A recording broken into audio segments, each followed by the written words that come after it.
Nagdadalamhati ngayon ang isang pamilya sa bayan ng Bacacay, Albay matapos na ang pagbabaha ng dala ng Shearline ang kikitil sa buhay ng kanilang kaanak. Sa barangay Bongga, Bacacay, Albay, ang maglola na kinilalang si Violi Belga at 9 anyos ay nahulog sa isang open canal at tinangay ng malakas na ragasa ng tubig baha. Nakuhanan pa ng CCTV ang buong pangyayari. Ayon sa report ng barangay at MDRRMO, galing umano ang maglola sa simbahan para asikasuhin ang mga papeles sa pagpapalibing ng 3 anyos na apo nito.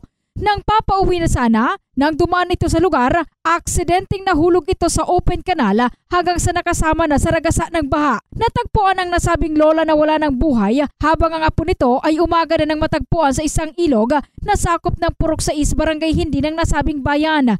Sa eksklusibo naman na panayam ng Brigada News Team sa ina ng bata na si Queenie Belga kung saan sinabi niya na mismo ang kanyang asawa ang nakakita sa bangkay ng kanilang anak sa mabatong bahagi ng nasabing ilog. Ayon sa ina, panganay sa 3 nilang mga anak si Kea na lumaking mabait at puno ng pangarap kaya't labis ang kanilang kalungkutan matapos mabalitaan ang nangyari sa kanya. Sa ngayon, ang pamilya ng batang si Kea ay nananawagan ng tulong sa publiko dahil hindi nila inasahan ang pangyayaring ito sa kanilang pamilya. In the heart of changing lives, ito si Brigada Julie Rodriguez Belien ng Brigada News FM Philippines, the Music and News Authority.